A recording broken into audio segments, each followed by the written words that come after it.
नमस्कार। Blessings team Bhubaneswar मु गीता दास समस्त श्रोता बंधु को स्वागत करुछि।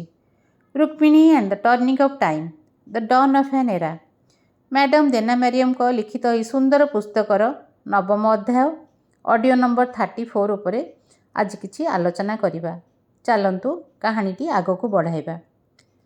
जेउठारे अन्य नृत्यशिल्पी माने एकत्र होइथिले सुमतीଙ୍କ सह सेठारे उपस्थित होइथिले सुजाता।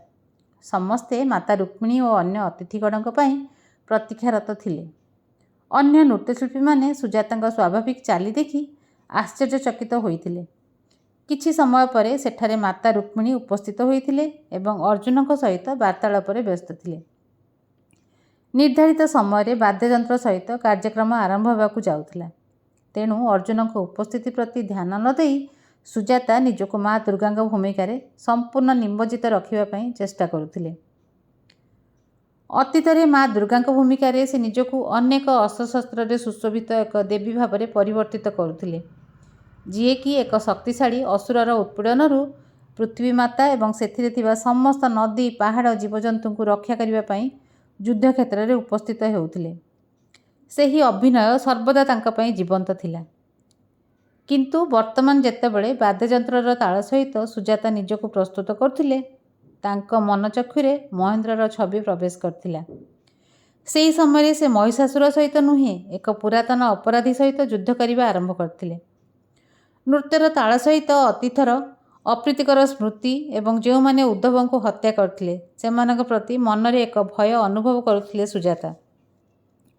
स्मृति रे आसुथबा अतीतर से दृश्यगुड़िक से पर्यंत सुजाता मध्य शांत होई नथिबा घृणा और क्रोध को जागृत करुथिला एवं सही भावना ही तांको नृत्य पई प्रेरणा जोगाउथिला।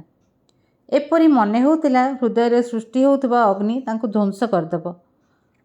प्रथम थर पई सही अभिनय कोनोसी प्राचीन किंबा पौराणिक असुर विरुद्ध संग्राम नथिला, ताहा थिला वास्तव रे एक व्यक्ति विरुद्ध स्वतंत्र युद्ध, जी कि द्वारका नगर में अधिक विश्वासघातक कार्य करुथिला एवं ताहा समस्तଙ୍କ मध्य जीवंत होई रहिथिला।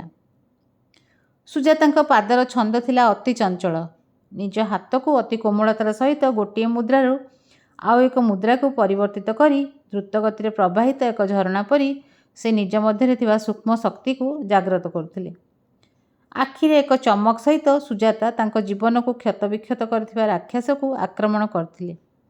शेषरे से प्रतिशोध नेबाकू सक्षम होई पारुथिले। संगीतर गति सहित नाटकर तीव्रता मध्य वृद्धि पाउथिला।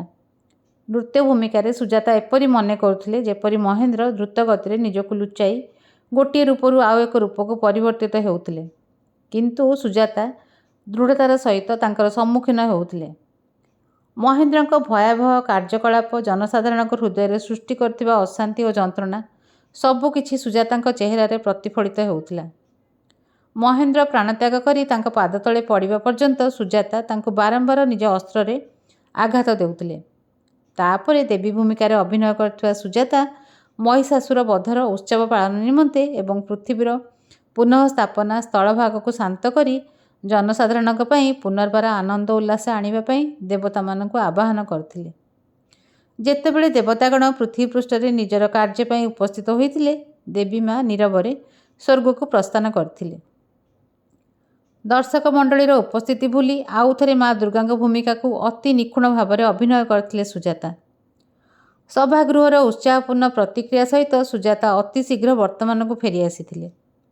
जेतेबेले अन्य कलाकार माने मंचर केन्द्रस्थल में उपस्थित होइथिले सुजाता गोटे कोण को चली आसीथिले एवं एकांत रे रही से जहाँ अनुभव कले ता हृदयंगम करने पाई नीरवरे एक पार्श्वद्वार दे सभागृह बाहर को चली आसीथिले।